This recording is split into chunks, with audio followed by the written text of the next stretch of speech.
함께 만드는 언론 미디어 협동조합. 여기는 국민TV. 함께 만드는 언론 미디어 협동조합. 여기는 국민TV.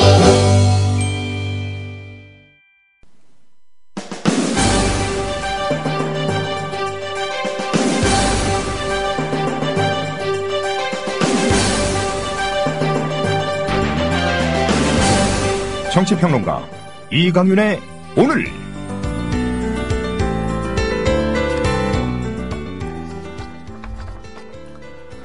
안녕하십니까, 이강윤입니다. 4월 24일 금요일 시작합니다. 서울시 교육감 1심 재판 결과에 대해서 두 가지를 말씀드리고자 합니다. 서울대 법대 조국 교수의 지적처럼 선거에서 후보자 검증을 보장하는 것은 민주주의의 기본입니다. 나중에 선거가 끝난 뒤 부분적 오류나 과장이 확인됐다 하더라도 문제 제기 당시에 합리적 근거가 있었다면 그것을 이유로 처벌해서는 안 됩니다. 100% 확실한 증거가 없다면 의혹 제기나 해명 요구를 하지 말라는 얘기가 되니까요. 그렇게 되면 후보 검증 자체가 아예 불가능해집니다. 조희연 교육감의 고승덕 후보에 대한 의혹 제기에 대해 선관위가 주의 그리고 경고 조치 정도로 마무리하고 경찰도 무혐의 의견을 밝혔건만 검찰은 왜 굳이 기소를 했을까요? 무죄가 나오더라도 큰 상관없다는 입장이 아니었을까 추측합니다. 재판 기간 중 일단 족쇄를 하나 채울 수 있을 테니까요. 그래서 법률적 판단에 따른 기소라기보다는 정치적 배경을 갖고 있는 기소 아니냐는 비판이 처음부터 제기됐던 겁니다. 어쨌거나 국민참여재판에서 배심원 만장일치 유죄 판결이 나왔습니다. 배심원단 구성이 잘못되었다거나 정치적 판결이라고 흥분만 해서는 안 될 겁니다. 피고인 조 교육감 측에서도 동의한 배심원들일 터이니까요. 검찰의 교묘한 주장에 배심원단이 흔들린 건 아닌지, 또는 변호인단이 방어 논리에 문제가 있었던 건 아닌지 냉정하게 살펴야 합니다. 변호인단이 검찰 기소의 부당성을 당위와 분노로만 설파한 건 아니었는지, 배심원들이 자신들처럼 합리적 판단을 해줄 것이라고 안이하게 기대했던 건 혹시 아닌지 되돌아보고 항소심을 준비해야 할 겁니다.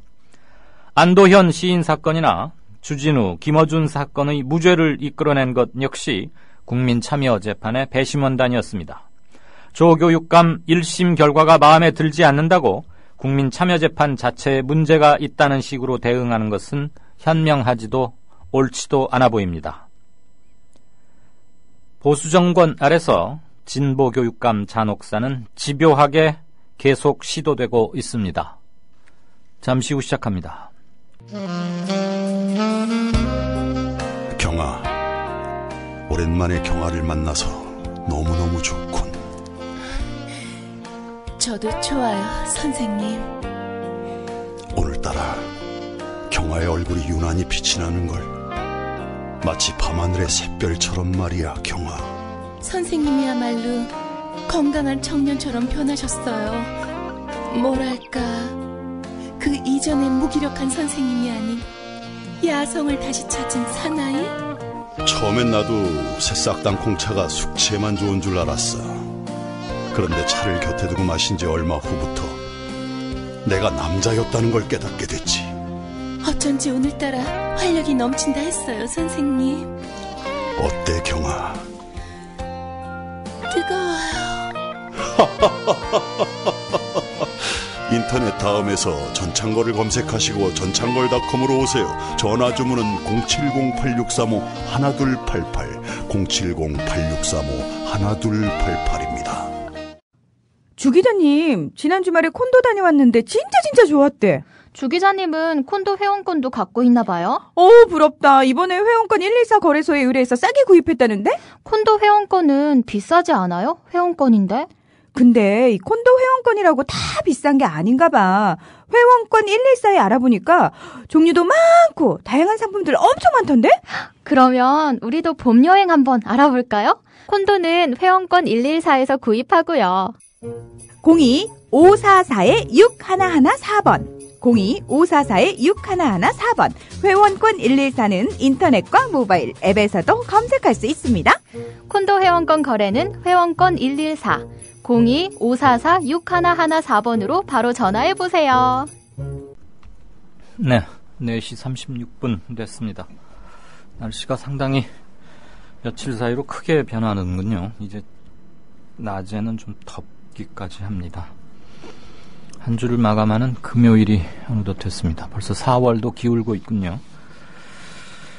오늘도 정치권 여러 가지로 시끌시끌합니다. 뉴스 브리핑 시작하겠습니다. 임대웅 PD님 어서 오십시오. 네, 안녕하십니까. 안녕하세요.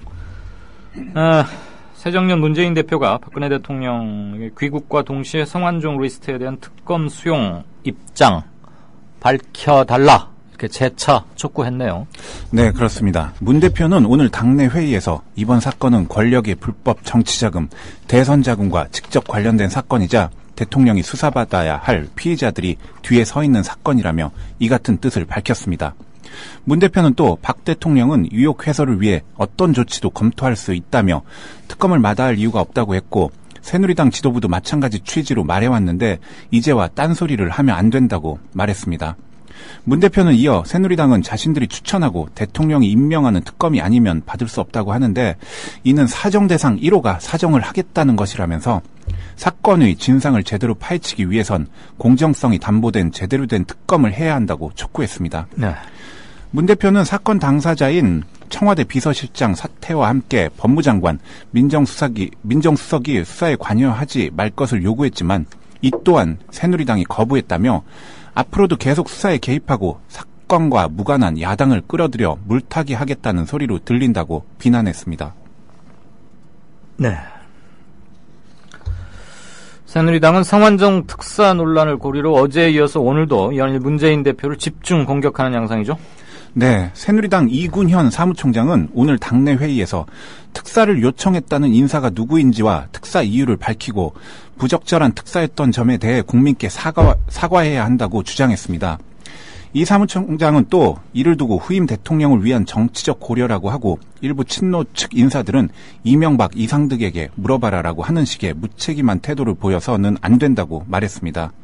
이명박 정부에서 법무비서관을 지낸 권성동 위원은 문 대표가 전형적인 책임 회피성 발언을 하며 사면 특혜 의혹에 대해 물타기를 하고 있다는 인상을 지울 수 없다면서 처음에는 사면이 법무부 소관이라고 했다가 어제는 청와대 업무라고 인정은 하면서도 자신이 잘못된 발언은 사과하지 않고 있다고 주장했습니다. 권 의원은 또 참여정부는 돈 받고 사면한 적이 없다고 강변했는데 누가 돈 받고 했다고 물어본 적 있느냐면서 심리학적으로 저렇게 답변하는 것은 무언가 캥기기 때문 아니냐고 따졌습니다. 네. 예. 이른바 성완종 특사 논란의 핵심 인물로 지목된 이병기 현 청와대 비서실장이 자신에게 쏟아진 의혹을 부인하고 나섰죠? 네, 그렇습니다. 이 실장은 오늘 민영통신사인 뉴스원과의 전화통화에서 당시 난 사면을 청탁할 위치에 있지 않았다고 밝혔습니다. 앞서 한겨레 신문은 오늘자 조간신문을 통해 성 전 회장과 가까웠던 한 정치권 인사의 말을 인용, 2007년 당시 한나라당 여의도 연구소 고문으로 있던 이 실장이 이명박 대통령 당선인 측을 통해 성 전 회장의 사면을 요청했다고 보도했습니다. 이 실장은 사면이 내 말 한마디로 되는 것이냐 하면서 앞뒤가 안 맞는 얘기다, 어처구니가 없다고 말했습니다. 이 실장은 자신이 야인 생활을 할 당시 성 전 회장으로부터 도움을 받았다는 주장에 대해서도 성 전 회장을 전부터 알던 사이였지만 따로 도움받은 바는 없다고 부인했습니다. 네. 성완종 전 새누리당 의원의 정치권 금품 제공 의혹을 뒷받침하는 유력 단서가 성완종 씨가 사망하기 전에 여러 차례에 걸쳐서 빼돌려지거나 은닉된 것으로 지금 검찰은 이렇게 파악하고 있죠? 네, 그렇습니다. 이 같은 증거인멸 행위에 관여한 혐의를 받는 박준호 전 경남기업 상무와 성 전 회장의 수행비서 이용기 씨가 성 전 회장의 지시 내지 승인하에 증거물을 은닉한 정황도 포착된 것으로 전해졌습니다. 이들이 숨긴 자료는 경남기업에서 현금성 비자금이 만들어져 사용된 과정을 기재한 장부 등이며 이를 확보한 검찰은 그 내용을 토대로 성 전 회장의 정치권 금품 제공 의혹 수사에 속도를 내고 있습니다. 이 사건을 수사하는 검찰 특별수사팀은 박 전 상무와 수생비서 이 씨가 비자금 장부를 비롯한 경남기업 비리 관련 증거물을 빼돌린 혐의를 포착하고 두 사람을 긴급 체포했습니다. 먼저 체포된 박 전 상무에 대해서는 구속영장을 청구했습니다. 이들은 서울중앙지검 특수 1부가 경남기업 비자금 사건을 수사하던 지난달 경남기업 건물에서 수사 관련 증거물을 몰래 빼돌린 혐의를 받는 것으로 전해졌습니다. 네, 수사 도중에 그러니까 몰래 빼돌렸군요. 네, 그렇습니다. 검찰이 의심하는 증거인멸은 특수 1부가 경남기업을 압수수색했던 지난달 18일을 전후에 여러 차례에 걸쳐 이뤄진 것으로 알려졌습니다. 당시는 성 전 회장이 생존해 있을 때로 검찰이 소환조사를 받기 전입니다.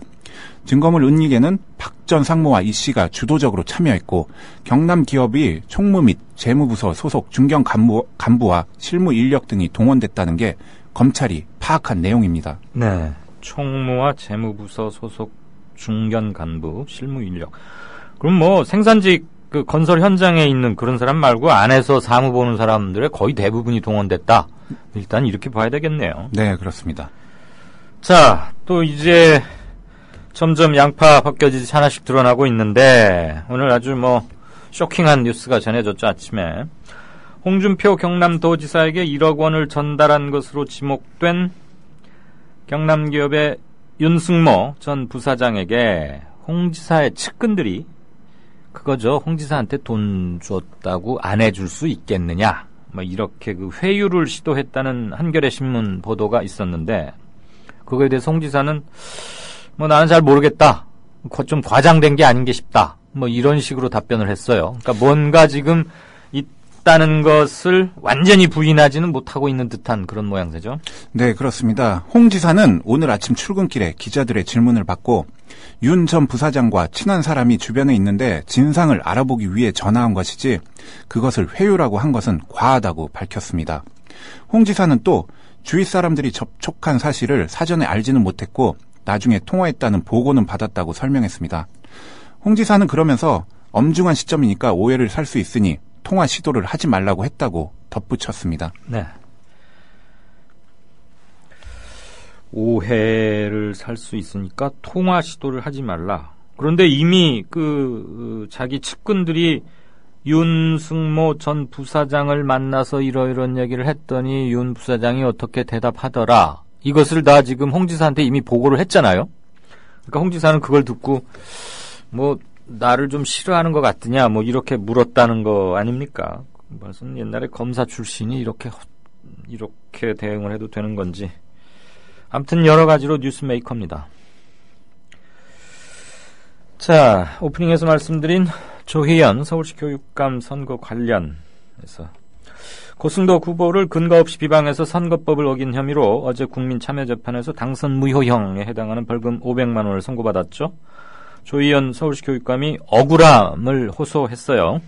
네, 그렇습니다. 조 교육감은 오늘 오전 시교육청에서 기자들을 만나 진심과 재판부의 판결이 괴리돼 있다고 느낄 때의 억울함과 답답함이 마음속에 있다고 말했습니다. 그는 이건 기소될 사항이 아니라고 주장했다면서 선관위가 주의 경고했고 경찰도 검사의 주의를 받아서 무혐의 품신했다. 지난해 11월 중순까지는 검찰 역시 무혐의 방향으로 가고 있던 것이라고 주장했습니다. 조 교육감은 이어 이번 과정에서도 검찰의 논리와 논거들을 변호인단이 충분히 깼고 논박했다고 자신을 했다며 그럼에도 불구하고 판결은 우리의 기대와는 다르게 나타나는 경우가 있어 안타깝고 답답하다고 덧붙였습니다. 네. 그는 2심에서 무죄를 밝히도록 하겠다며 선거활동의 자유에 관해 부끄럽지 않고 주저함이 없다고 말했습니다. 조 교육감은 이어 서울교육이 혁신의 방향을 계속 추진하도록 하겠다며 교육 혁신 정책들은 조희연만의 정책이 아니라 세월호 이후 우리 시대 사회가 요구하고 요구받는 변화된 교육을 만들어내야 하는 학부모 시민의 요구다. 시대 정신을 받들어 추진해왔던 것들을 계속해서 흔들림 없이 추진하겠다고 강조했습니다. 네. 지금까지 뉴스브리핑의 임대웅 PD였습니다. 고맙습니다. 감사합니다. The American people realize that this cannot be made a fight. Our working thesis tonight is this quotation. If this fight against communism is made a fight between... 안녕하세요. 뉴스K 앵커 노지민입니다. 제 앵커석 옆에는 4명의 언론인 사진이 걸려 있습니다. 이 중 한 사람인 에드워드 머로우는 메카시즘의 광기를 끝낸 용감하고 양심적인 기자로 기록됩니다. 숨죽여 있던 미국의 지성을 일깨운 계기였습니다. 어느 누구는 뉴스 앵커가 특정한 주장을 펼치는 것이 점잖지 못하다고 지적합니다. 하지만 시시비비를 가리는 것은 언론인의 사명입니다. 뉴스K가 그 사명을 일깨우면서 한국 언론을 선도하겠습니다.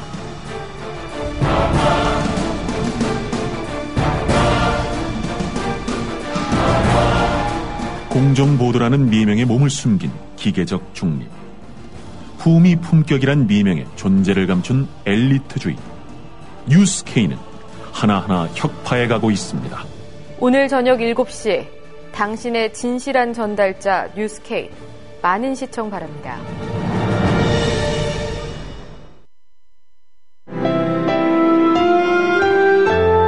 주장이 질서를 만나면 아름다워집니다.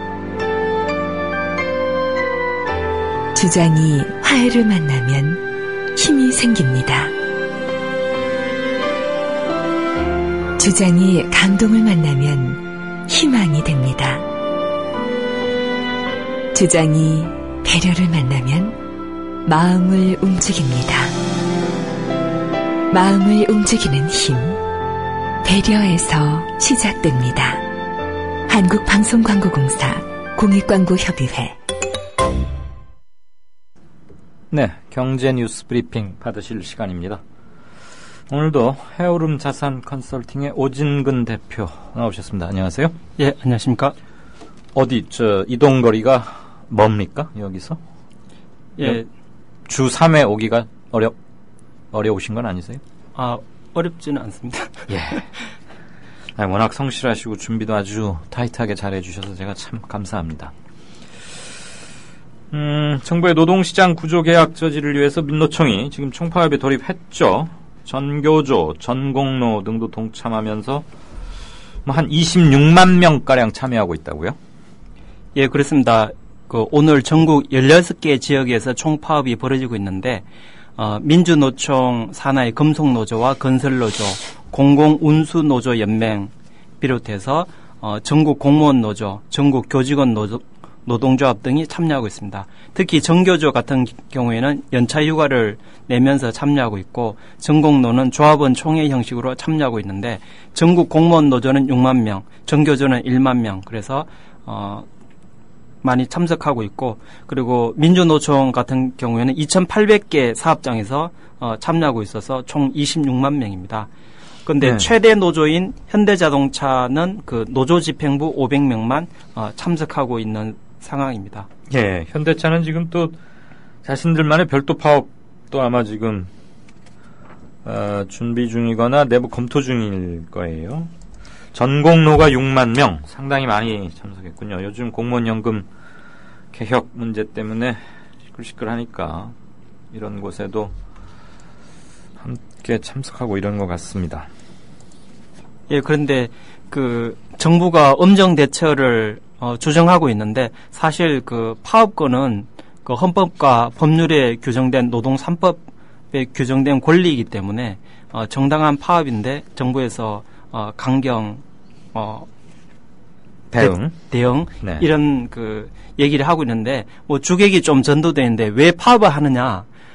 기업에게 해고를 자유롭게 할 수 있는 권리를 주기 때문에 노동자들로서는 생존권에 위협을 받기 때문에 하는 것이고 또 비정규직이 50%나 되는데 그것을 25%로 줄이는 것이 아니라 오히려 75% 정도로 올리려는 시도를 하고 있고 네. 비정규직을 2년에서 4년으로 늘리려고 하는 계약이 되고 있기 때문에 파업이 하고 있다 이렇게 네. 이해하시면 되겠습니다. 노동자들의 가장 강력한 그리고 거의 유일한 대항 수단이죠. 네, 그렇습니다. 해고권이 경영 측에 있다면 파업권이 이쪽에 있는 것은 두말할 필요가 없는 건데. 공무원단체 불법 행동, 정부는 지금 이렇게 말하면서 뭐 엄정하게 대처하겠다 이런 입장을 밝혔죠? 예, 뭐 그렇게 얘기하고 있는데 지금 그 노동자들 입장에서는 워낙 절박하고 생존과 직결되는 문제, 또 임금하고도 직결되는 문제를 정부에서 민감하게 계약하고 있기 때문에 네. 뭐 정부에서 아무리 이런 방침을 밝히더라도 강경 방침을 밝히더라도 노동자들로서는 받아들이기 매우 힘든 조건들입니다. 네, 어쨌거나 정부에서는 공무원의 경우 파업 가담 정도에 따라서 파면 또는 해임까지도 검토하겠다. 뭐 일단 이렇게 강한 엄포를 놓고는 있습니다. 이게 며칠 전부터 뭐 실시간 검색어니 뭐 포털 이런 데 많이 뜨던데 갱년기 치료 건강식품이라고 백수오 이게 뭐 90%가 가짜다. 그러니까 시중에 유통되는 거에 거의 대부분이 가짜라는 건데 백수오가 뭡니까?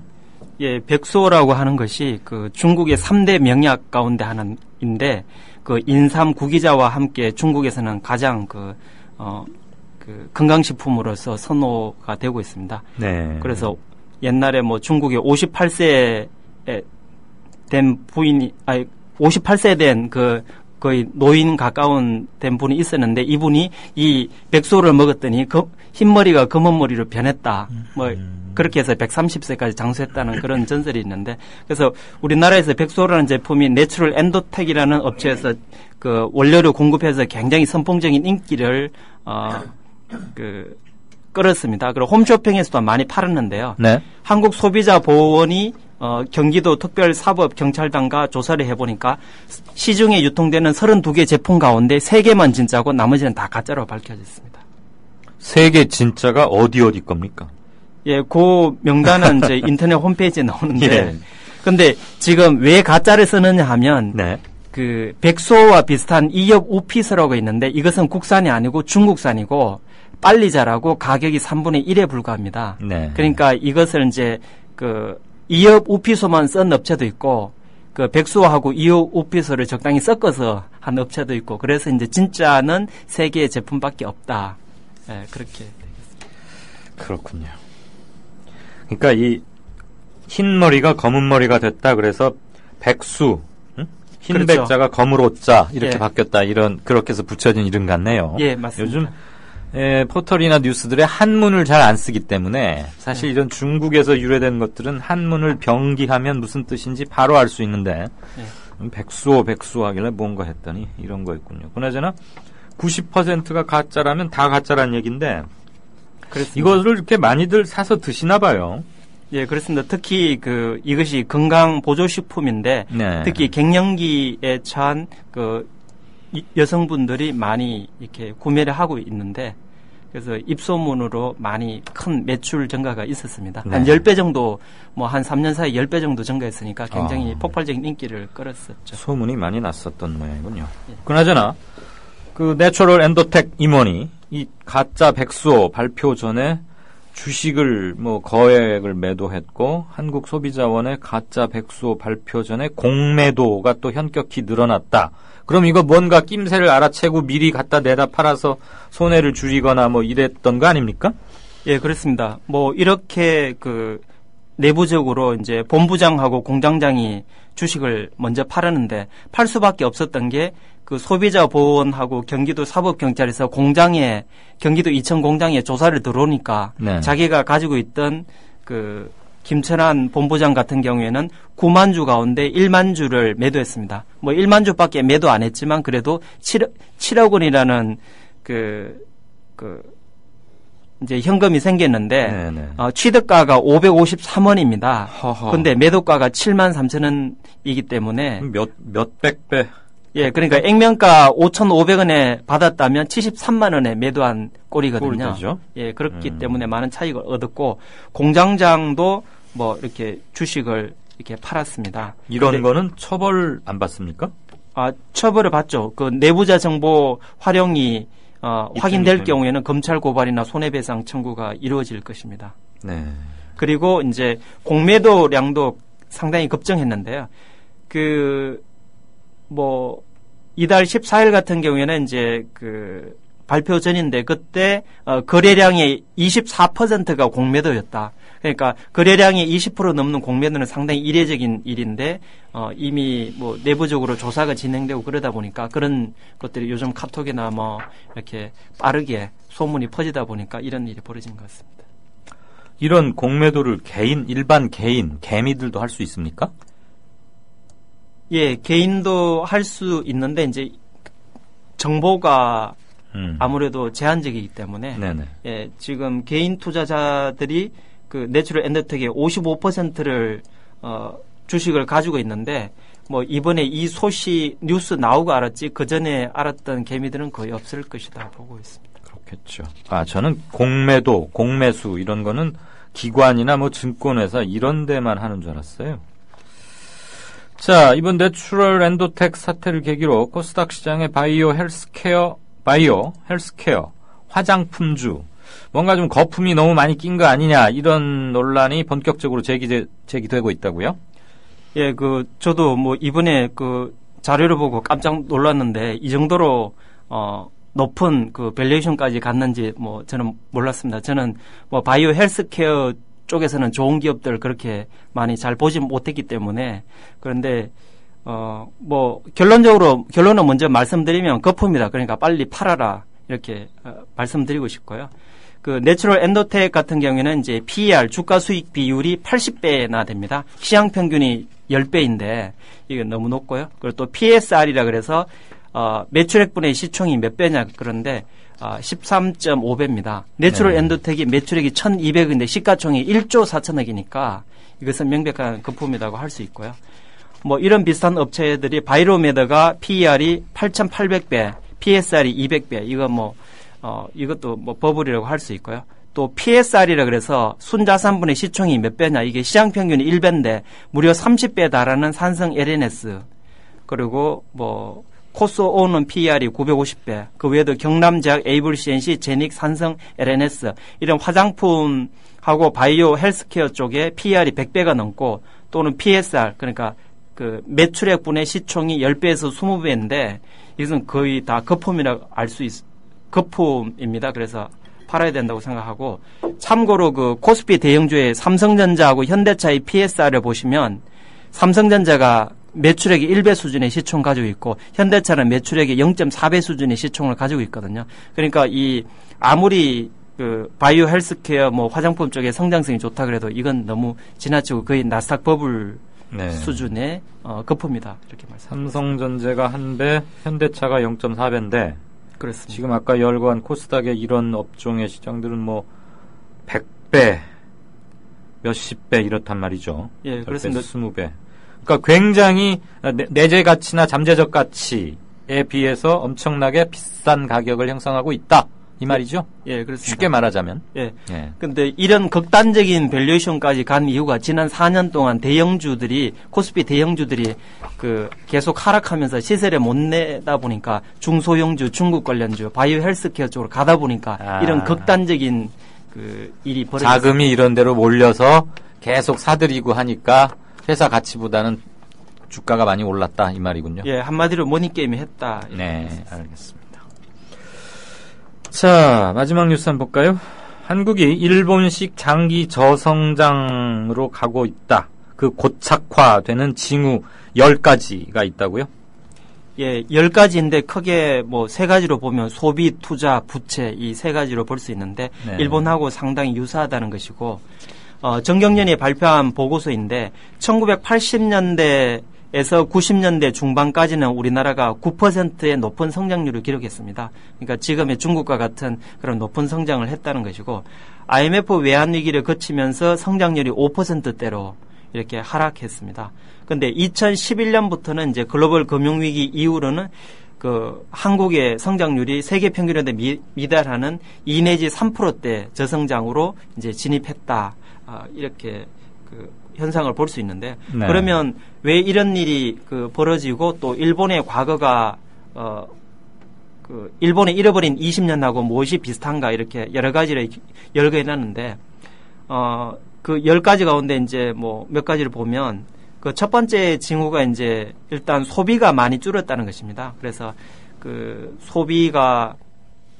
소비도 줄고 소비 성량도 줄어드는 그런 일들이 벌어졌고, 두 번째 징후가 고소득층에서도 소비 증가율이 3%에 그치고 있고, 그리고 60세 이상 고령층에서 소득이 조금 더 늘었지만은 노후 불안 때문에 소비 성량이 하락했다. 그래서 1, 2, 3번은 다 이제 소비가 하락했다는 것입니다. 네. 그리고 이제 투자에 관한 것도 있는데, 네 번째 투자에 관한 거는 보면 GDP의 그 44%까지 96년도에는 투자했습니다. 뭐 과잉 투자가 우려될 정도로 그 정도로 재벌 위주로 많이 투자했는데, 작년 같은 경우에는 투자가 29%까지 떨어졌기 때문에 지금 많이 이제 투자 자체가 줄었고, 그리고 다섯 번째로는 그 투자 자체도 주로 이제 그 현상 유지 쪽에 많이 있다. 그래서 투자가 전반적으로 많이 줄었다는 것입니다. 한마디로 앞날에 대해서 잘 자신할 수 없으니까 이럴 때는 현금 가지고 있는 게 최고다 그러면서 돈 안 쓰고 임금도 안 올리고 투자도 안 하고 딱 현금만 걸어주고 있다 이 소리죠? 예, 그렇습니다. 근데 뭐 정부에서는 아무리 뭐 임금 올리자 투자해라라고 말만 해도 어디 기업들이 돈 딱 틀어주고 있으면 그 손가락을 해서 펼 수도 없고 그렇잖아요. 예, 그 재벌에 670조 원 사내 유보금이 있고 10대 재벌만 하더라도 520조 원의 이제 유보금이 쌓여 있지만은 네. 그것이 이제 그 투자에 쓰이는 것은 뭐 올해 투자도 뭐 한 140조 원대로 작년보다 이제 줄어드는 그런 상황입니다. 그래서 기업들도 이제 그 투자에 대한 자신감이 많이 줄어져 있는 상황인데, 근데 세계적으로 보면 아베 총리가 항상 기업인들 만나면 최저임금 인상, 그리고 또 통상임금 인상을 주장하고 있고, 오바마도 최저임금 인상, 그리고 이제 기업들의 이제 임금 인상을 굉장히 독려하고 있는 상황입니다. 네. 중국 같은 경우는 공무원 월급 2배 올리고 그렇게 했는데, 우리나라에서 오히려 임금을 깎기 위해서 지금 노동계약을 진행하고 있으니까, 그리고 또 정규직, 비정규직을 뭐 지금보다 더 늘리려고 하고 있으니까 좀 거꾸로 가고 있기 때문에 처방 자체가 완전히 지금 반대로 가고 있다. 예. 그렇게. 그러면 한국이 일본식 장기 불황, 이른바 뭐 잃어버린 10년, 뭐 터널 이런 비유들을 많이 해왔는데, 그 일본식 장기 불황과 어떤 점이 유사합니까? 이제 조금 전에 말씀드린 5가지 요인 외에도 네. 우리나라의 R&D 자체가 신에너지 사업이나 이제 로봇 산업이나 이런 쪽으로 더 파격적으로 투자가 돼야 되고 벤처를 육성해야 되는데, 그쪽보다는 기존의 반도체, 전자, 자동차 쪽에 R&D의 3분의 2나 집중되어 있어서 이 부분이 상당히 우려되고요. 그리고 고용을 많이 창출할 수 있는 서비스 쪽의 R&D가 OECD 가운데 최저로 투자되고 있습니다. 네. 그래서 서비스 산업에서는 정부의 규제 때문에 이제 주로 중소형 업체나 자영업자들이 많은데, 이쪽에는 너무 열악한 상황이다 보니까 이런 일이 벌어지는 것 같고요. 그리고 국가 채무가 지금 97년도 IMF 직전에는 국가 채무가 60조 원에 불과했는데, 지금은 530조 원으로 이제 이명박근혜 정부 들어서 이제 부채가 급증하고 있습니다. 그래서 이 부분에서 어느 정도 관리는 이제 들어가야 된다. 그래서 너무 지나친 SOC 투자, 1년에 100조 원씩 투자하는 건설 토목 투자는 좀 줄이는 게 낫겠다, 이렇게 보고 있습니다. 네. 잘 들었습니다. 수출 물가는 하락하는데 수출 물량은 크게 늘어난다. 그러니까 손해보고서라도 막 밀어내기식 수출을 많이 한다, 이런 얘기입니까? 지금 현재 맨 마지막 부분에 보면은 예. 네.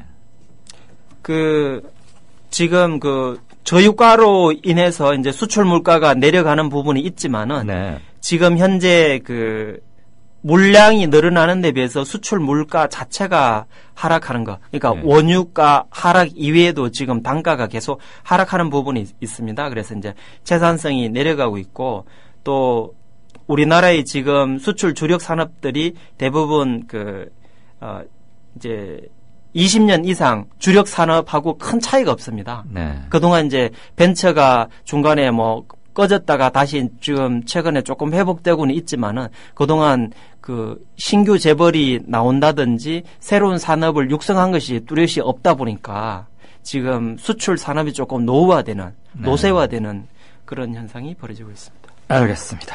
잘 들었습니다.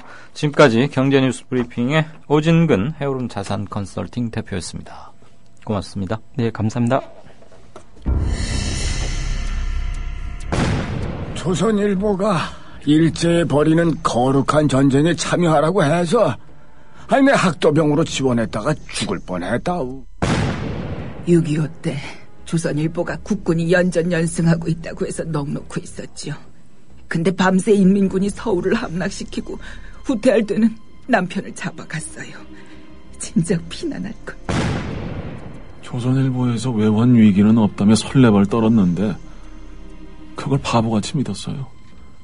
그래서 사업에 실패했습니다. TV조선에서 황선 신은미가 북한을 지상 낙원이라고 했다는 보도를 보고 폭탄을 던졌어요. TV조선이 거짓 보도를 한 건데.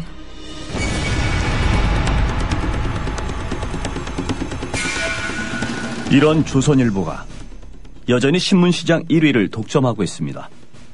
조선일보 같은 족벌신문, 수구 기득권 세력의 대변 매체에 집중된 언론 권력을 시민에게 돌려주자는 운동. 이게 바로 미디어 협동조합 운동입니다. 조합원이 아니신가요? 서둘러 가입해주세요.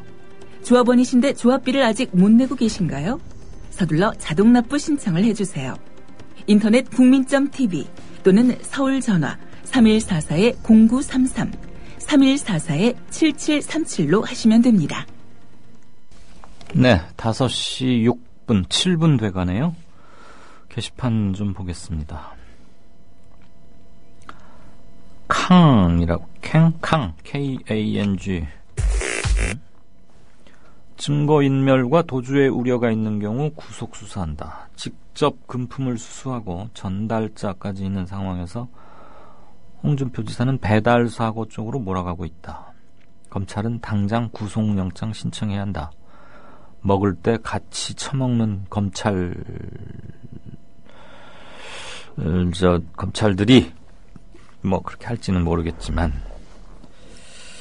예, 현재 보도들로 보면은 방금 댓글 올려주신 분이 써주신 그런 정황이 지금 거의 확실하게 굳어져 가고 있죠. 더군다나 회유 시도까지 한 것으로 본인은 부인하지만 그건 뭐 손바닥으로 하늘을 가리는 그런 부인이 아닌가 싶고요.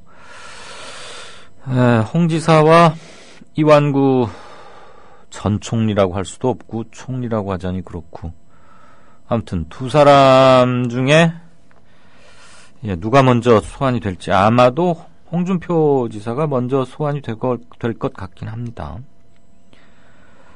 3-3님, 선관위가 경고 조치 정도에 그쳤고 경찰에서는 혐의 없음 의견을 낸 사건을 이런 식으로 올가맨 거다. 이번 조희연 교육감 기소 말이죠. 새누리당 김무성 대표는 찌라시 형태 문건 중 대화록 일부라고 하는 내용을 토시 하나 안 틀리고 외워서 본인 주장 외워서 발언했고, 그것은 또 사실과 달랐지만 기소가 안 됐다. 이렇듯 법 적용이 고무줄 같으면 사법부의 신뢰는 나락으로 가겠죠. 네, 이미 나락으로 떨어진 거고요. 가장 비극적인 일 중에 하나죠. 삼권 분립을 표방만 하고 누가 대통령이 되느냐에 따라서 입법부도 그쪽 위주로 채워지고 사법부마저도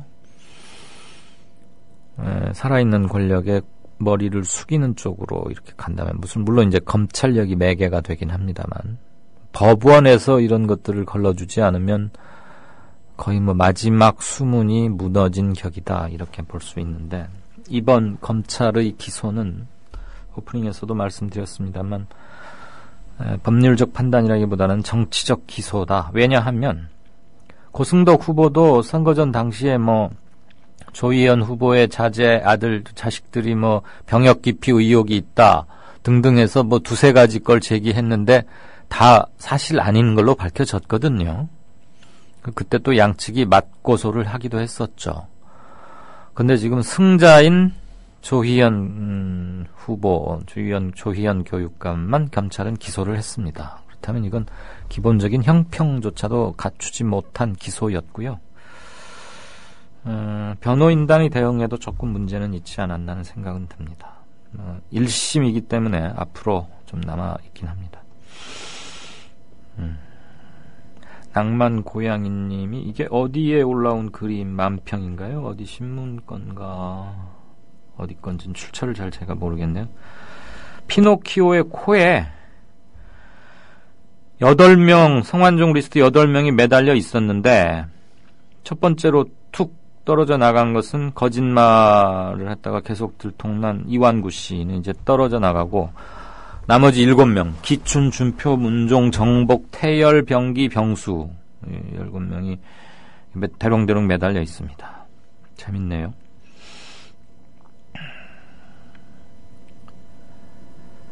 미니님, 백수호. 한국소비자원에 따르면 진짜 백수호가 들어있는 제품은 한밭식품의 자연초, 건우, 식품 회사 이름입니다. 건우의 인차, 감사드림이라는 곳에 백수호 가루, 이 3군데라고 합니다. 저절로 홍보해 주고 있는 결과가 됐군요. 뉴스를 전하다 보니까. 역시 조교육감 관련 얘기인 것 같은데 안타깝다. 특목고로 인한 교육 불평등을 해소시키려고 애를 썼는데 아마 여기에서 인심 일부가 좀 이반되거나 사람들이 제대로 진정성을 이해하지 못한 채 반발이 상당히 컸죠. 그래가지고 이게 마이너스로 작용한 것 같다. 배심원 나이대를 봐서도 딱 그런 느낌이 든다고 했고요. 아까 보니까 어제 직접 공판장에 재판정에 갔다 오신 분, 맛있는 치킨님 6시 45분에 올린 글을 보죠. 재판을 보고 왔습니다. 내내 답답하고 서럽더이다. 대한민국의 무지막지한 공권력에 보통의 백성들은 한없이 허약하고 무기력하기만 하더군요. 무엇보다 지난 몇 해 동안 소위 진보계열 교육감들이 법정에서 소비한 날들이 줄다봐 며칠이나 될까 이런 생각을 하니까 참 답답했습니다. 김상곤 전 교육감만 해도 크게 3건의 기소로 1, 2심 합쳐서 15번 재판정에서 진을 뺐고 거기에 동원된 검사, 판사와 변호사 그리고 법원 관계자들의 하염없는 수고는 누군가의 세금으로 보상이 됐겠죠. 무엇보다 당연히 해야 할 대선 불법 사건은 몇 년째 법원에서 틀어안고 있는 등 정작 해야 할 수사와 조사는 새누리당의 더러운 논리로 그리고 물타기에 초점이 흐려버려지는 정말 이 시대는 분명 겨울인가 보다. 문장마저 굉장히 뛰어나시군요. 사실 이 법정 공청기 기사를 가끔 씁니다. 주요하고 큰 재판일 때. 저도 사회부장을 하면서 기자들 이렇게 보내놔 보면 다른 사건 취재는 잘 하다가도 이것은 마치 그냥 무슨 감상문 써오듯이 이렇게 써오는 기자들이 의외로 있어서 참 답답하기도 하고 그런데 아마 법정 특유의 분위기 이런 것들 때문일 거예요. 그래서 제가 지금 그런 거 말할 계제는 아닙니다만 지금 이 말씀은 너무 딱 맞고요. 예. 아주 재판을 가서 우리가 보고 있는 것처럼 봤던 것처럼 대신 대리 체험케 해주셔서 참 감사하고 지금 김상곤 전 교육감의 예를 들어주셨습니다만 15번 재판정에서 진을 빼야 했다. 정말 이거 낭비고 아까운 거죠. 기본적으로 정치 공세에 가까운 소송들이었는데요. 블루벨벳님, 그러게요. 빼앗긴들의 봄은 언제 올까요? 이게 이상화 시인의 시귀절이죠 아마. 고맙습니다. 맛있는 치킨. 어제 공판에 다녀오셨군요. 그 배심원단들 그런 표정은 아마 검색해보면 많이 나올 겁니다. 배심원단 7명 그거 가지고 말씀들이 많던데 다른 포털 사이트에서요. 저는 꼭 그분들 탓만 할 일은 아니라고 봅니다.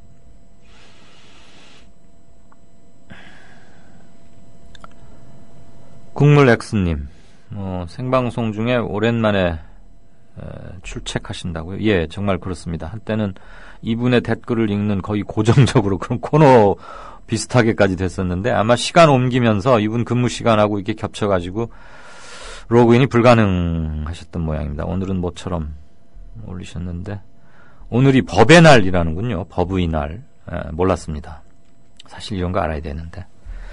김진태, 박한철, 양승태, 황교안 아주 거룩한 이름들이군요.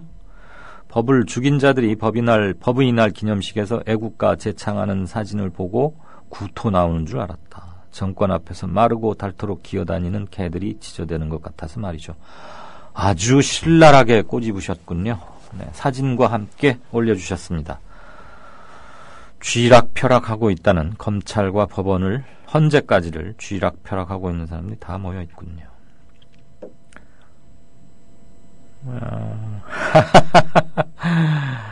이거 참.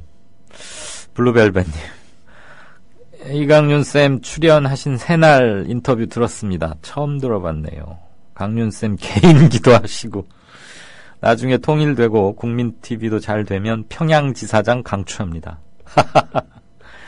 예, 어떻게 하다가 제가 저 북한 사투리로 잠시 몇 마디 했습니다. 그거 편집해서 잘라달라고 말을 하려다가 자존심이 상해서 그냥 새날 그 PD한테 국민TV 앵커가 자존심 상하는 모습을 보이면 안 될 것 같아서 잠시의 창피함을 무릅쓰고 그냥 넘어가자 하고 놔뒀는데, 아, 이렇게들 들으셔서 좀 얼굴이 화끈거립니다.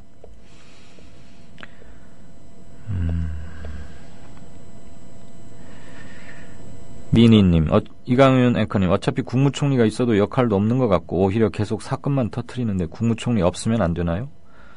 솔직히 저 개인적인 의견을 말하라면 전 그렇습니다. 대통령 중심자에서 지금 현재와 같은 국무총리는 정말 의미도 없습니다. 그런데 뭐 이거 뽑는다고 하는 일도 별로 없으면서 뭐 뽑는다고 요란 뽑아 놓으면 또 사고, 참. 헌법을 좀 바꿔야 하는 사안이죠. 이거 역시. 네, 내일 토요일 오후 2시, 내일 아마 5시, 6시부터는 집회가 있기 때문에 내일 인천 주안역 근처에서 열리는데 청취자 조합원들 만남, 그리고 뭐 출판 기념회 겸 사인회 2시부터 한 5시 정도까지 할 예정이고요. 장소는 여기 안내가 돼 있습니다. 수도권, 인천, 부천, 김포 뭐 이런 쪽에 계시는 분들 뵐 수 있으면 좋겠습니다. 한 개만 더 보죠. 다름과 닮음님, 조희연 교육감의 1심 유죄 판결은 도저히 이해할 수 없다. 고발, 수사, 기소, 판결까지 모든 게 비정상이다. 상대 후보의 의혹에 대해 해명을 요구한 것이 선거법 위반이고 유죄라면 대통령, 국회의원, 자치단체장 등 선출직 모두가 유죄라고 해도 과언이 아니다. 맞습니다. 아주 정확하게 핵심을 짚어주셨네요. 유정복 인천시장은 선거 당시 명백한 허위 사실과 비방 등으로 송영길 후보를 공격해서 고소고발 당했음에도 검찰은 기소조차 하지 않고 있다.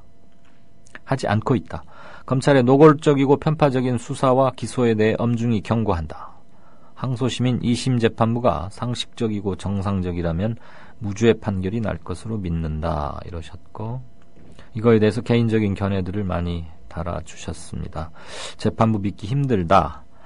또 결국 3심 대법원까지 가는 거 아니냐, 그러는 도중에 많이 사실 교육감 업무가 좀 방해를 받는 점이 있겠죠.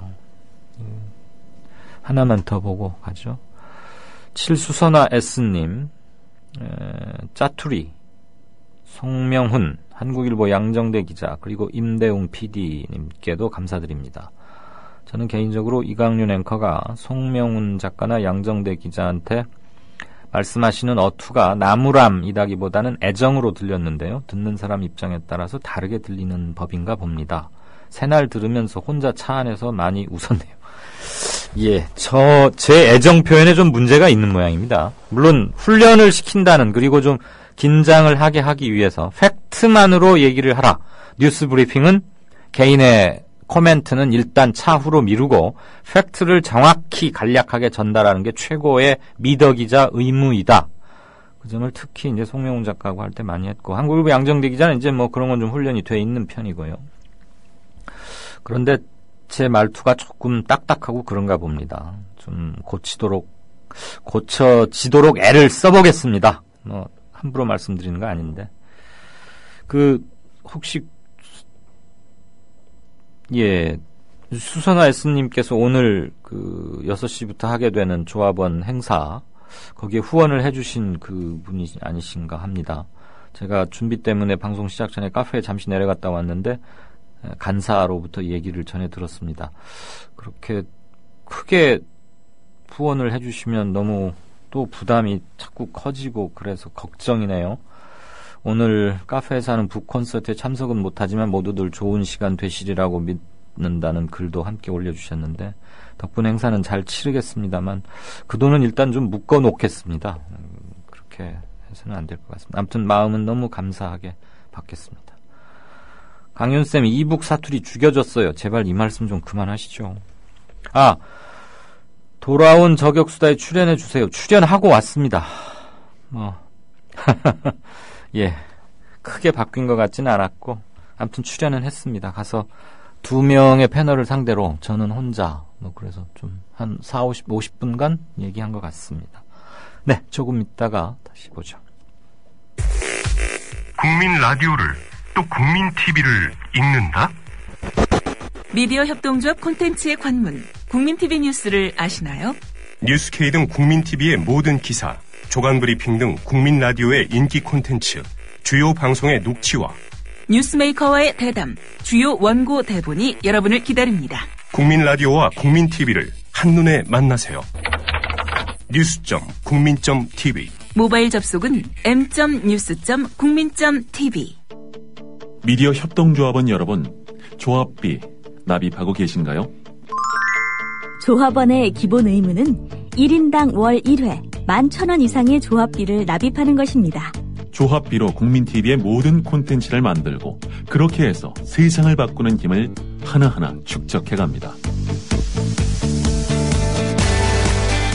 미디어 협동조합 홈페이지 국민.tv 또는 서울 전화 3144-7737로 신청하실 수 있습니다.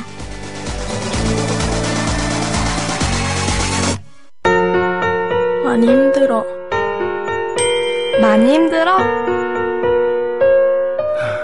우울해.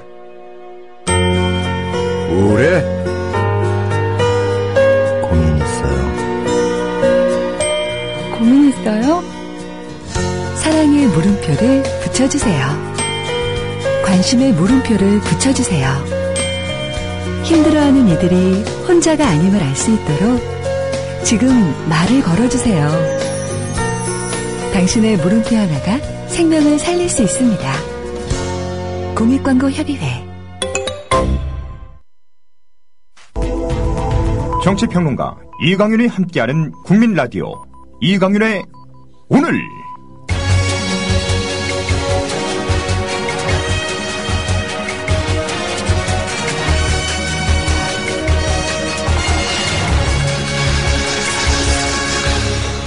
이강윤의 예리한 시각.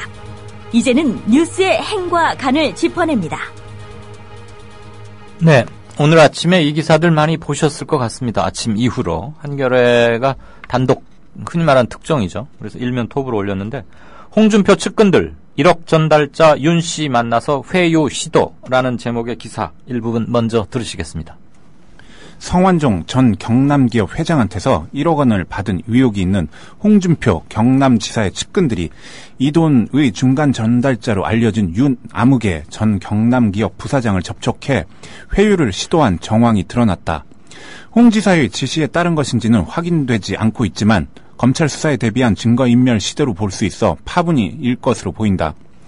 23일 한겨레 취재 결과 홍 지사와 가까운 사이로 알려진 기혁 씨는 최근 윤 전 부사장과 만나 홍 지사에게 직접 돈을 건네지는 않았다고 말해달라고 부탁했다.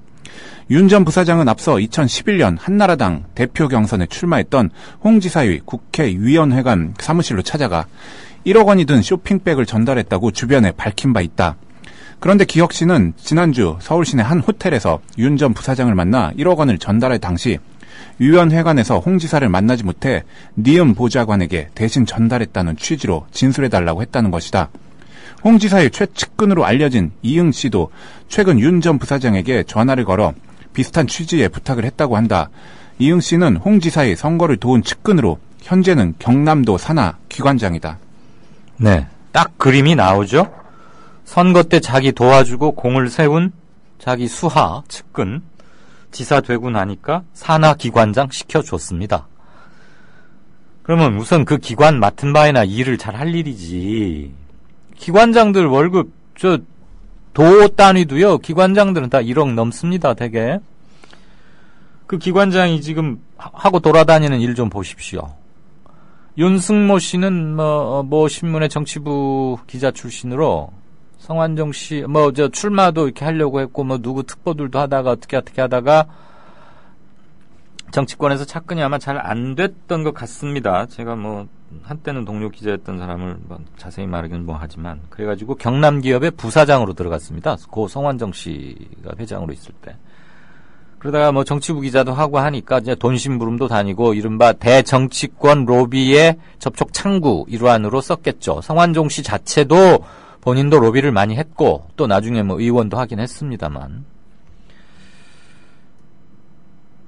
그랬는데 홍 지사를 도와서 지금 산하 기관장을 하고 있는 이응 씨, 이모 씨겠죠. 이 사람이 윤승모 씨한테 전화를 해서 함 좀 만나자 이래가지고 어디 호텔에서 경상도 어디서 좀 일하고 있어야 될 사람이 말이에요. 이런가로 서울에 출장계 내고 또 출장비 타가지고 왔는지도 모르겠어요. 공무원들 취재하려면 그렇게 해야 되거든요. 당신 그때 서울 왜 갔느냐 이렇게. 아무튼 윤승모 씨를 이제 서울 호텔에서 만나가지고 홍준표 씨가 그랬잖아요. 처음에 홍준표 지사가 배달 사고인지 아닌지 모르겠다. 나는 안 받았다.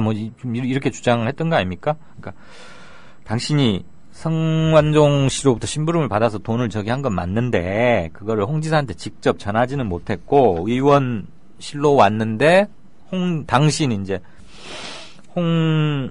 홍준표 의원 시절이죠. 홍 의원은 못 만났고 그래서 그냥 보좌관한테 전해달라고 몇 개만 놓고 갔다. 이런 식으로 좀 말을 해주면 안 되겠느냐 이 말을 한 겁니다. 그런데 윤승모 경남기업 전 부사장이 기자 출신이어서 그런지 아니면 하도 터무니없는 소리여서 그랬는지 그 얘기를 다 녹음을 했어요. 요즘 스마트폰 이거 앞으로 여러 가지로 그럴 것 같아요. 녹음을 해가지고 자기가 그러면서 이제 녹음을 하면서 그 윤승모 씨는 덮고 가는 건 불가능하다. 아니다. 나 그렇게 당신들한테 협조해 줄 수 없다. 나 말고도 최소한 2명 이상이 그런 걸 다 알고 있는데 그 막아지겠느냐. 그렇게 싸늘하게 노라고 대답하고 녹음한 일부를 검찰에 제출까지 했습니다. 자기에게 불이익이 돌아올 수도 있는 상황이거든요. 현재. 뇌물 공여의 전달자, 돈심부름자 이렇게 해서 중요한 참고인 아니겠습니까? 또 물론 자기가 살아나려고 그럴 수도 있겠죠. 어쨌거나 검찰에 이 녹음한 파일을 제출했으니까 이건 시쳇말로 빼도 박도 못하는 거 아닙니까? 홍준표 지사가 누굽니까? 가난한 집에 태어나 개천에서 용났다고 스스로 말하면서 형설지공 운운하면서 검사가 돼서 가문의 영광을 이루고 아무튼 한 시대의 표상처럼 그랬잖아요. 또 김종학 PD와 송진아 작가가 모래시계 검사 탁 이래가지고 타이틀도 달아주고 화려하게 정치계에 입문해서 특유의 거침없는 말과 온갖 이런 것들로 아무튼 그런데 출신이 검사고 거악척결에 애썼다는 특수통 검사라고 자신하는 사람이 그래 자기 부하들이 자기 측근들이 근무 시간에 말이야 저 주요한 참고인 만나가지고 거짓말로 답변해달라고 부탁이나 하러 댕기고 그걸 시켰다고 생각하고까지 쉽지는 않습니다.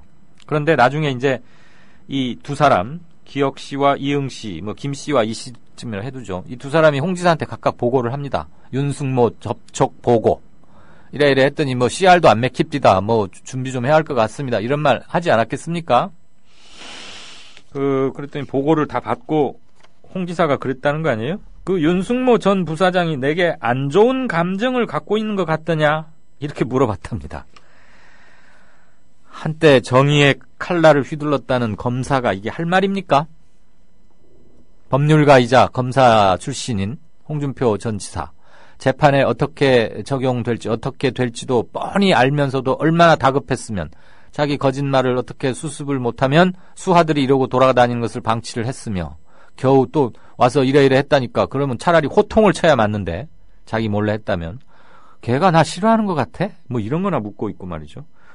아무튼 이완구 전 총리 참 호칭이 애매한 이완구 총리에 이어서 홍 지사도 지금 뭐 자신의 말, 그다음에 주변 사람들, 측근들의 언행으로 계속 나락으로 빠지고 있는 게 아닌가. 어쨌거나 1억 원 회유를 시도했다는 건 받았다는 얘기 아니겠어요? 명백히 안 받았으면 뭐하러 홍 의원한테 직접 준 게 아니고 보좌관한테 놓고 갔다고 해? 라는 말을 왜 하겠어요? 이 회유를 시도한 것 자체가 이미 받았다는 것을 간접적으로 시인하는 거 아닙니까? 그러니까 매우 제가 뭐 누구를 법적으로 변호하거나 도움을 줄 전혀 이유 없습니다만 너무 어처구니가 없는 게 한마디로 참 멍청하죠. 멍청해요. 근데 이렇게까지 물론 다급하면 이렇게 멍청해질 수는 있지만 이렇게 썩었고 아직도 죄의식을 못 느끼고 있고 자기가 뭘 잘못했는지 모르고 있다. 그 말은 한편으로는 권력 핵심부에서는 이런 부패가 이미 자각하지 못할 만큼 중독되어 있었던 건 아닌가 하는 생각을 저는 강하게 할 수밖에 없습니다. 어쨌거나 이제 특검이 들어서기 전까지라도 검찰은 자기 명예를 위해서라도 충분히 수사를 안 할 수가 없는 거고, 신문에서 이렇게 증거를 딱딱 갖다 주는데도 가만히 있으면 그 검사 맞습니까? 검찰청에 가서 줘야죠.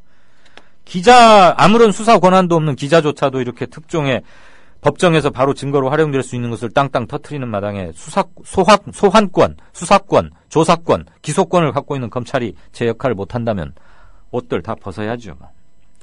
네, 뉴스 행간이었습니다. 미디어 협동조합이 벌이는 싸움은 단번에 끝나는 단거리 달리기가 아니라 마라톤입니다. 반만 년 동안 기승을 부려온 기득권 논리, 또 기회주의가 어찌 일거에 숙청되겠습니까? 인내심과 지구력을 갖고 천천히 또박또박 그리고 신랄하게 헤쳐나가야 합니다. 국민TV의 조합원이 되어주십시오. 이 사술과 기만의 시대 언제까지 방치하겠습니까? 국민TV가 가장 무서운 견제자로서 어둠을 헤치고 썩지 않게 하는 힘이 되겠습니다. 이제 가입하실 때가 됐습니다. 미디어 협동조합 홈페이지 국민.tv 또는 mediacoup12@gmail.com의 문호는 24시간 열려 있습니다. 다 함께 자부심으로 물려줄 세상을 만듭시다. 누가 아는 바로 당신이 할 일입니다.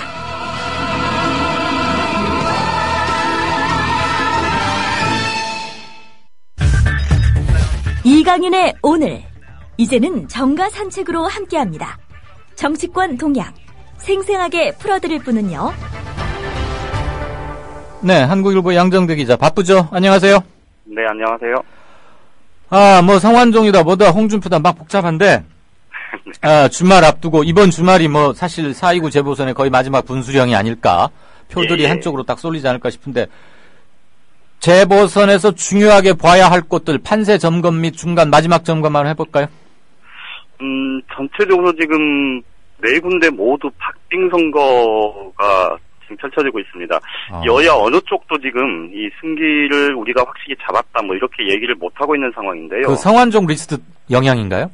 그렇죠. 그게 지금 굉장히 큰데, 네네. 사실 이제 그 전에 이 성완종 리스트가 터지기 전만 해도 사실 구도상으로 보면 야당이 굉장히 어려운 선거였지 않습니까? 그러게, 세 군데에서 진다 이랬었잖아요, 막. 그렇죠. 특히 이제 광주, 서울, 이 텃밭이라고 하는 광주, 서울에서는 천정배 전 의원의 출마, 그리고 관악에서는 정동영 전 의원의 출마.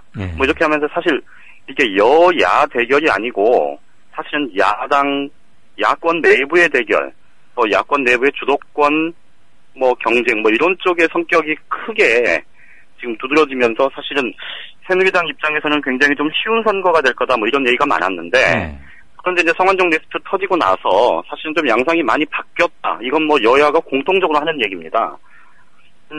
사실 재보궐선거가 원래 이제 정책 의미를 부여하자면 한없이 부여할 수도 있겠지만, 사실은 여야 당대표가 이렇게 1박 2일로 박계성호 외박을 쉽게 얘기하면 좀 쉽게 말로 외박 밥 먹듯이 하면서 이렇게 총력전을 펼친 재보궐선거가 역대 없었던 것 같아요. 예. 이재호 나오고 그랬을 때도 이러진 않았는데.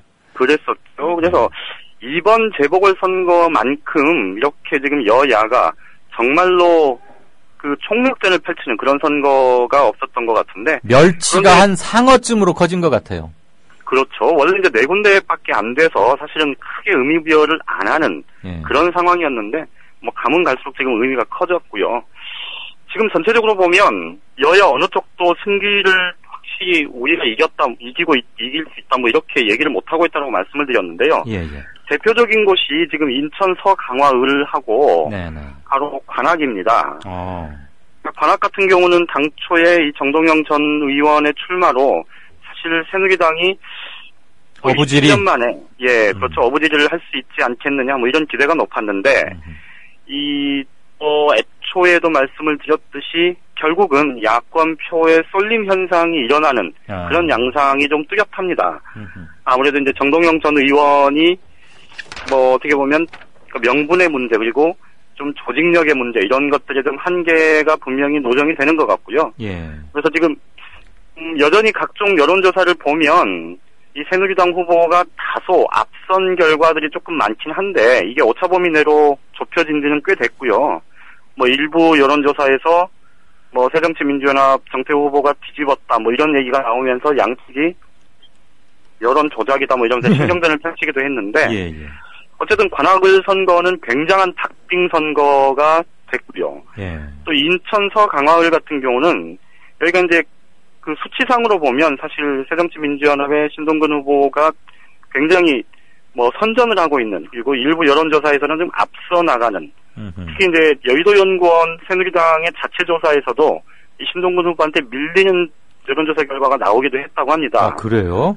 그러니까 그만큼 지금 박빙 선거가 됐는데 그런데 문제는 이제 오늘 내일이 지금 뭐 사전투표고 이 사전투표에 젊은 층의 투표가 얼만큼 되느냐 뭐 이게 관건이 될 거다 뭐 이런 얘기가 많긴 하지만 사실 재작년부터 있었던 사전선거의 내용을 보면 결국은 이게 사전선거가 특정 정당 그러니까 특정 뭐 젊은 층의 투표율이 높아지거나 혹은 뭐 중장년층 노년층의 투표율이 높아지거나 하는 특정 쏠림이 있지는 않았던 걸로 봐서 이번 재보궐선거의 사전투표도 투표율이 좀 높아진다면 결국 전체적인 재보궐선거 투표율이 좀 높아질 수도 있겠지만 전체적으로 보면 이게 사전투표 결과만 놓고 투표율이 어느 정도 높다고 해서 야당한테 유리하다 이렇게 볼 수는 없는 상황인 것 같아요. 그래서 여야가 이제 공히 자신의 지지층을 투표장으로 끌어내는 그 노력이 얼만큼 이제 성과를 거두느냐가 관건이 될 것 같습니다. 지금 야권 입장에서 보면 광주 서울 선거가 굉장히 중요한 선거인데 여기는 거의 포기한 거 아닙니까 실질적으로? 그런데 여기는 지금 여론조사 결과 최근 거 보면 굉장히 들쭉날쭉합니다. 아 여기도? 그러니까 어떤 거는 천정배 전 의원이 상당히 오차범위 바깥으로 앞서 있는 여론조사 결과가 나오는가 하면 20%포인트 차로 앞서고 있는 것도 봤는데 근데 최근에 지금 어제 오늘 나온 것 중에 일부는 이게 지금 오차범위 내로 딱 붙어 있는 결과도 있어요. 아, 그래요? 그래서 사실은 여기가 지금 특히 이제 문재인 새정치연합 대표가 여기에 지금 뭐 엄청나게 공을 들이고 있고 실제로 이제 뚜벅이 유세라 그러죠. 그러니까 후보하고 같이 안 다니고 문재인 대표가 혼자 수행원들 한 2-3명만 데리고 나가서 시민들을 직접 만나는. 옛날 박원순 시장이 그거 많이 했었지. 그렇죠. 광주 현지 분위기를 들어보면요. 문재인 대표에 대해서는 광주 시민들이 마음을 열기 시작한 것 같다. 이런 평가가 많습니다. 게다가 성완종 리스트도 아마 상당한 야당의 힘을 몰아줘야 하는 거 아니냐로 가게 하는 거 아닐까 싶기도 하고. 그렇죠. 그러면서 근데 이제 이게 조영태 후보에 대한 표로 결국 이제 귀결이 될 거냐의 문제는 조금 별개인 것 같아서 이 부분은 정말로 주말 새 이 문재인 대표가 지금 광주에 1박 2일로 한 번 더 내려간다고 하는데요.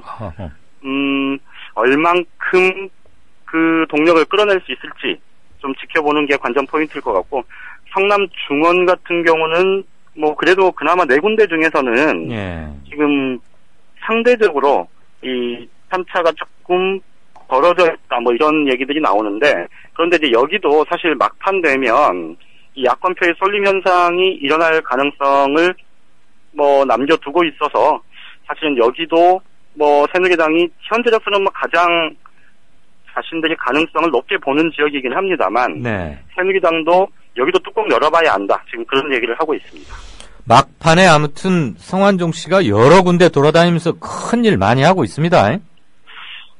글쎄요, 뭐 망자에 대해서 뭐 좀 얘기를 하는 게 조금 그렇게 한데요. 그런데 말씀하신 대로 사실은 성완종 리스트 파문이 이게 정치 사회적으로 굉장한 후폭풍을 지금 불러일으키고 있고 더더군다나 이 선거 국면에서 사실은 좀 큰 변수, 정말 전혀 사람들이 예상치 못했던 지금 그런 변수가 된 건 분명해 보입니다. 네. 어쨌거나 정리를 하자면 상당히 앞서가고 있던 광주에서의 천정배 후보의 우세도 상당히 지금 근접해 가고 있다라는 거고, 서울 관악을 같은 경우는 문재인 대표가 판단할 때는 만약에 야권 후보가 놓치게 된다면 정동영 후보에게 책임을 전가할 수 있는 명분도 이미 확보가 돼 있고, 그렇죠. 거기에 가서 지원 유세를 하자니 애매하고 차라리 정치적 상징성이 큰 광주에 올인을 해서 자신의 호남에서의 지도력이나 당내 지도력을 또 한번 확인받는 계기로 삼자. 대충 이렇게 되는 것 같네요, 야권은. 그렇죠. 지금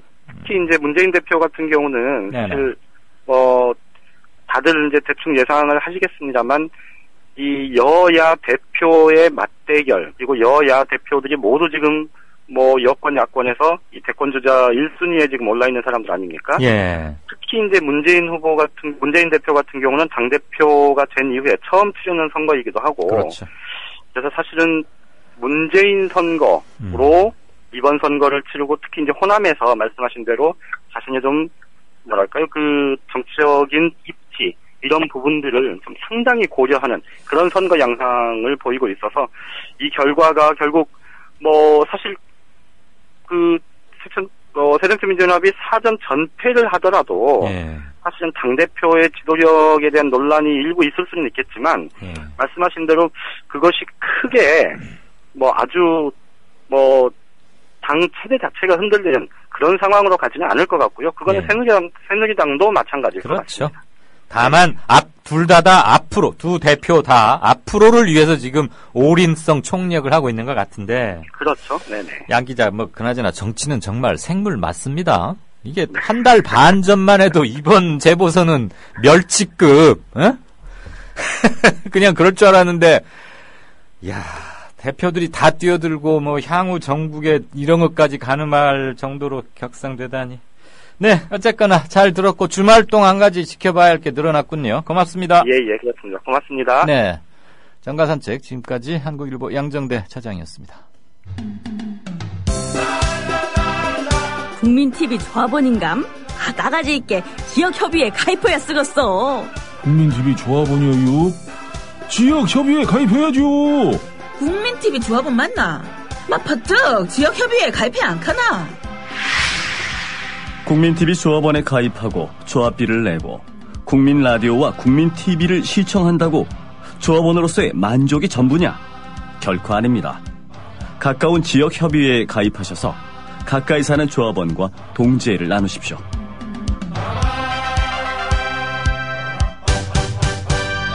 자세한 가입 안내는 미디어협동조합 홈페이지 지역협의회 게시판을 참고하시면 됩니다. 네, 5시 44분 막 되기 한 10초 전입니다. 성완종 리스트. 아무튼 뭐 오늘도 계속 이 전 코너들에서 뉴스에서 계속 확인하셨습니다만 일파만파 어디까지 이 지뢰가 터질지 대단히 알 수 없는 상황이고 당장 4.29 재보선에도 엄청난 영향을 미치고 있습니다. 민주당의 민주정책연구원장이자 당 친박게이트 대책위원회의 부위원장도 겸임하고 있으시죠. 새정치연합의 대표적인 기획통, 전략가로 알려져 있습니다. 이강윤의 오늘에서도 한 2차례 인터뷰 연결한 기억이 납니다. 민병두 의원님 연결돼 있습니다. 안녕하십니까? 네, 안녕하세요. 네. 요즘 여러 가지로 분주하시죠? 네, 예. 우선 본 인터뷰 들어가기 전에 한 말씀, 저희 청취자분들도 많이 궁금해하시고 하니까 한 말씀 여쭙겠습니다. 여의도 연구소는 그래도 제법 틀을 좀 갖췄다. 특히 그곳의 여론조사 능력은 정치부 기자들도 제일 신뢰하고 사람들도 귀를 쫑긋한다. 그런데 그거에 상응하는 제1야당의 이제 당 싱크탱크이자 연구소인 민주정책연구원 좀 리쉐이핑 거듭나야 하는 거 아니냐 그런 요구가 한창 빗발칠 때 거기 원장으로 취임하셨습니다. 뭐 좀 많이 바꾸고 계시죠? 그래서 뭐 정책 엑스포 같은 경우는 굉장히 큰 관심을 불러일으켰죠. 그렇죠. 보도 많이 됐었죠. 예. 정책 엑스포를 했고 또 그동안 많은 보고서를 통해서 언론의 주목도 많이 받았고 이제 민주정책연구원이 크게 이제 변했다 한 우리 평가를 받고 있어서 그렇습니까? 열심히 하려고 하고 있습니다. 요즘 같은 경우는 이제 민주정책연구원이 정책이랄지 기획 이런 면에서는 훨씬 앞서가는 것이 아니냐. 저희가 그런 말씀드리긴 뭐합니다만. 그러시겠죠. 그런 상황이고 그다음에 여론조사 업무는 기본적으로는요. 우리가 정당법을 개정을 해서 그 전체 이 국고보증금의 30%를 연구원에다 쓰라고 할 때 그거는 선거 업무에 쓰라고 준 건 아니거든요. 그렇죠. 정책 개발하라는 건데 실은. 그렇죠. 그래서 이제 저희는 우리 연구소에서는 선거 관련 여론조사는 안 합니다. 그쪽은 아예 안 하겠다. 당해서 합니다. 아무튼 수권 정당, 수임 정당의 실질적 내실 컨텐츠를 제공하고 면모를 보여야 하는 의무를 갖고 있는 곳이기도 하잖아요. 거듭 나서 국민들에게 희망을 주는 그런 것이었으면 좋겠고요. 성완종 얘기로 좀 들어가겠습니다. 새누리당에서는 계속 지금 특별 사면, 특히 두 번째 사면 가지고 야당을 공격하면서 뭔가 프레임을 한번 바꿔보려고 가진 힘을 쓰고는 있는 것 같은데, 결국 문재인 대표가 최종적으로 알고 있는 거 아니냐. 만약에 MB 측에서 요청했다면 누군지 밝혀라라고 지금 계속 여러 사람이 연일 벌떼처럼 대들고 있습니다. 이 건에 관해서 혹시 하실 말씀 있으십니까? 저희도 그런 기억의 부재가 좀 답답하긴 합니다. 답답하긴 한데, 아마, 다 여러 번, 우리 진행을 해보시고, 또, 그런 과정에서 확인이 됐겠지만, 12월 28일 날, 사면 대상자 명단 74명에는 없다가, 3일 뒤에, 3일 뒤에, 실제로는 하루 반 후에, 인수위원 명단에 이제 포함된 걸로 밝혀지지 않았습니까? 그렇죠. 그러니까 그 어간에 뭐가 있었을 것이다 하는 것이 우리 대략의 추측이고요. 그 과정에서 아마 정권 말기고 이러니까 새 정부에 협력한다는 차원에서 대체적인 요구를 수용하지 않았겠는가 하는 겁니다. 그래서 오히려 그것을 새 정부에 협력한다는 차원에서 그냥 크게 긴장감 없이 어떻게 보면 협력했다고 할 수 있겠죠. 그래서 거꾸로 보면 도대체 성완종 회장의 인수위원 대표 경력은 충청포럼 회장입니다. 경남지역 회장이 아니라. 충청포럼 회장을 인수위원회에 포함시킨 MB 측 사람이 누군지 그걸 밝혀내면 오히려 편하지 않겠는가. 우리 기억의 부재를 복귀하는 데 도움이 될 것이다. 그러니까 그쪽에서 아마 검찰이 수사를 한다면 거기부터 수사하지 않겠습니까? 사실 만약에 이것도 꼭 수사할 필요성이 있다.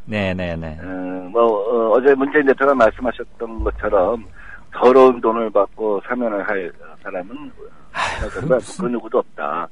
당시에 성완종 씨가 그렇게 거물도 결코 아니었고요. 무슨 돈 받고 사면장사 한다. 그건 정말 상상력을 너무나 저급하게 뛰어넘는 건데. 아니 그러니까 그런 장사하는 사람은 있을 수 있겠죠. 일반 우리 거중 조정하면서 정치권에.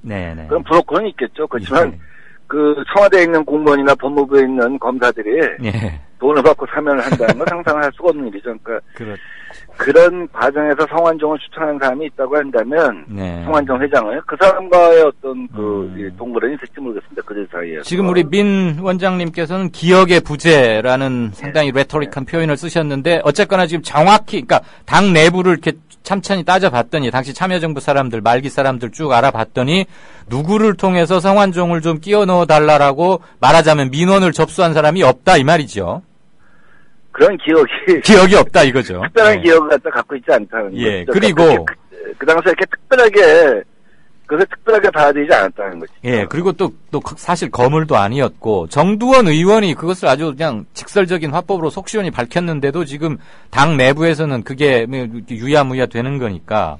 근데 저쪽에서는 내가 인수위에 집어넣으려고 했고 그렇게 하려다 보니까 사면복권이 필요해서 참여정부 말기 사람들한테 다리를 놓고 말을 했다. 이렇게 지금 손들고 나올 사람은 이 국면에서 기대하기 힘든 거 아닙니까? 그러니까 만약에 지금 이제 박근혜 대통령이 이명박 주변에 자원외교. 이것을 조사하려고 하다 부메랑을 맞았잖아요. 그렇죠. 지금 이 경우도, 무슨 마치 사면에 비리가 있는 것처럼 해서 참여정부를 뒤지려고 하다가 보면 예. 부메랑을 맞을 가능성이 크다 새누리당이 저희들이 보고 있는 것이죠. 예. 그러니까 결국 인수위원으로 그 사람을 다급하게 누리려고 추천했던 사람. 네. 그렇게 인수위의 중요한 인물이었겠느냐. 예. 그 당시에 이명박 인수위의 자문위원인가 전문위원인가 자문위원일 겁니다. 자문위원이죠. 과학벨트 자문위원. 예, 그 자문위원들도 꽤 많으셔요. 또 다 되게 저명 인사들이시고요. 예. 근데 그분을 추천하려면 그만큼 사실 새 정부의 면모를 보여주는 거잖아요. 전문위원하고 자문위원. 그렇죠. 네. 새 정부 어떻게 가겠다 하는 것을 보여주는 건데 그렇다고 한다면 그 자체가 일종의 상징이란 말이에요. 예, 모두 180명인데요. 인수위원이. 네. 그런데 성완종 그 회장님이 그 당시에 MB 정부 어떤 그 시대 정신의 실현, 구현 이것인지 잘 모르겠어요. 그럼에도 불구하고 그분이 거기에 포함됐을 때는 누군가가 그분을 갖다 강력히 추천해야 할 이유가 있었을 것이다. 아하. 그래서 정말 잘못하면 부메랑이 글로 가지 않습니다. 그리가 다른 신문하고 인터뷰하셨을 때 그걸 강조하셨는데 그걸 그렇게 해석하면 정확히 똑 떨어지겠네요. 네. 예. 그런데 말이에요. 한 가지 국회 밖에서 이렇게 보고 있는 국민들이나 시청자들은 친이계 권성동 의원 원래 좀 강성 발언도 하고 튀는 거 많이 하는 그런 캐릭터인 줄은 압니다만 왜 이렇게 이 양반이 요즘 당내에서건 언론하고건 크게 주도적으로 문제를 제기하고 왜 그러는 것 같아요? 그 양반이 자원외교 우리 간사 예. 간사를 하면서 사실은 자원외교 갖다가 무산시키지 않습니까? 예. 없고 그다음에 이제 사실 이번에도 어떻게 보면 이 불법 대선 자금에 관한 수사에 어떤 초점을 흘리고 번지수를 갖다가 바꿔나가는 그런 노력을 갖다 선봉해서 하고 있는 것이죠. 네. 내년 총선도 가까이 오고 그러니까 많은 국회의원들이 좀 돋보이게 활동을 하려고 하는 그런 지점들은 요즘은 이제 많이 눈에 띄는 현상으로 이해하고 있습니다. 근데 단지 그 수준을 넘어서는 것 같아서 자기가 마치 친이계를 지켜야 하는 숙명을 타고난 마치 십자군이라도 되느냐. 예. 이렇게 하길래. 제가 이제 그것까지야 그렇죠. 아니 그 양반하고 통화가 안 되고 인터뷰를 잘 응하지 않아요. 답답해서 한번 여쭤봤어요. 예. 국회에서 자주 보지 않을까 싶어서요. 원세훈 전 국정원장이 양윤재 전 서울시 부시장의 사면에도 뭔가 역할을 하지 않았겠느냐. 이것은 그냥 이명박 시장, 원세훈 서울시 간부, 양 부시장 이 삼각고리 서울시를 매개로 한 그거에서 나온 그냥 상식적으로 제기 가능한 추측입니까? 아니면 뭔가 팩트까지는 아니더라도 근거가 있다고 보십니까? 그래서 제가 그 위치에 있는 사람은 아니기 때문에 당시에 거기에 대해서 정확히 답변할 수는 없지만 정보통이시잖아요. 그래도 오늘 아침에 일단 보도를 보고 또 그 당시에 참여정부에 청와대에 있던 분들한테 확인을 해봤을 때는 그분이 그 부시장의 사면의 역할을 했다. 그러니까 되게 이 특별 사면이라고 하는 거는 그냥 정치권 재계 이런 쪽의 의견을 취합하는 거란 말이죠. 정경련의 의견도 취합하고 또 노동계 의견도 취합하고 야당도 참여해서 취합하고. 그중에 큰 대부분 법무부는 반대하게 돼 있죠. 왜냐면 법무부는 사면권 자체에 대해서 수용하기가 힘든 측면이 있죠. 법대로를 고집해야 되는 곳이 거기니까. 그렇다고 못하고 수사를 열심히 해서 기소를 하겠습니까? 그래서 법무부는 계속해서 수차례 반대를 하는 것이 정상입니다. 이를 제대로 하는 것이죠.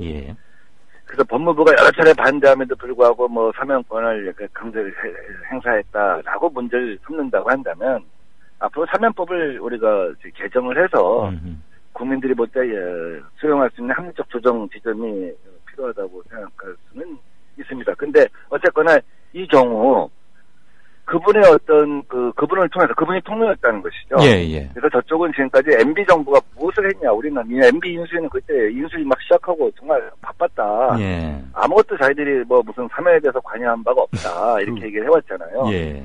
근데 실제로 그 당시에 그 2007년 대선은 9월, 10월 이때부터 이미 판가름이 났었지 않습니까? 일찌감치. 그래서 그래서 행정부에서 다 이명박 선대위에 줄을 섰고요. 심지어 이명박 후보가 예산심의를 국회에서 하려고 하니까 하지 마라. 왜 떠나간 대통령이 만든 예산안을 갖고 심의하냐. 대선 후에 해라. 네. 그래서 12월 27일 전인가 그쪽에서 몇 조를 넣어갖고 통과시킨 적도 있어요. 그런 분위기였으니까 그 당시에 사면 대상자 명단에 그쪽에 아무런 관여 안 했다, 개입을 안 했다 하고 얘기한 참 그거 자체가 좀 이해하기 힘든 넌센스다 이렇게 보는 거죠. 예, 그건 이미 또 그 부분은 정두원 의원이 일부를 좀 밝혔고요. 예, 자, 예. 당 얘기 4.29 재보선 딱 하나만 마지막 질문으로 드리고자 합니다.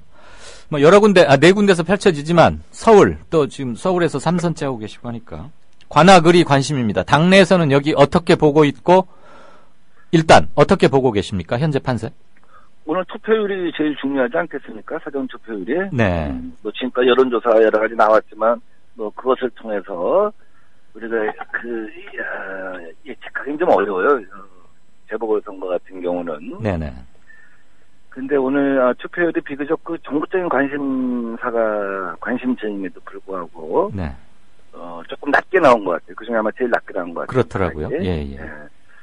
그래서 그것이 아마 누구에게 유리할 건가? 야권 지지자들이 야권이 분산돼 있으니까 이 투표해봤자 소용이 없는 것이 아니냐 하는 생각 때문에 한 건지, 네네. 아니면 여권 여당 후보자가 크게 앞서고 있다고 너무 이렇게 막 본인이 현수막까지. 네. 사상 초유의 기법이죠. 현수막에 여론조사 투표를 갖다가 현수막에 내놓는 거는. 예. 현수막은 굉장히 중요한 선거 기법입니다. 커뮤니케이션입니다. 예. 문자하고요. 왜냐하면 일일이 모든 주민을 만날 수가 없으니까. 그렇죠. 근데 그쪽에서 훨씬 앞서고 있다고 얘기하다 보니까 여권 지지자들이 그럼 우리가 안 해도 되겠구나 이래서 안 나온 건지 요즘 한번 좀 헤아려 봐야겠습니다. 새정년 후보가 이긴다면 거기서 큰 문제가 안 되겠지만 여당이 이긴다거나 또는 정동영 후보가 승리한다면 당이 받을 타격 이런 것들은 좀 계산도 복잡해지고 아플 것 같아요. 당연한 얘기인데. 저희는 일단 이긴 걸 목표로 해서 뛰고 있고 지금 전반적인 흐름이 있지 않습니까? 지금 우리 불법 대선 자금 사건에 터지고 나섰는데. 민 의원님 말을 조금 이제 압축해 정리해 주시면. 그런 일반적인 흐름을 봤을 때 우리 국민들이 그런 역사적 사건을 외면하지 않을 것이다. 알겠습니다. 그리고 심판하는 쪽으로 갈 것이다 이렇게 봅니다. 여기까지 듣겠습니다. 고맙습니다. 네, 고맙습니다. 네네. 저희가 준비한 순서 오늘 여기까지입니다. 마무리 인사가. 국민라디오 팟캐스트 응원하는 가장 쉬운 방법 아시나요? 다운로드하기, 별점 주기, 댓글 달기, 구독하기. 국민라디오 팟캐스트 널리 알리는 가장 쉬운 방법. 다운로드하기, 별점 주기, 댓글 달기, 구독하기. 기억하세요. 다운로드하기, 별점 주기, 댓글 달기, 구독하기.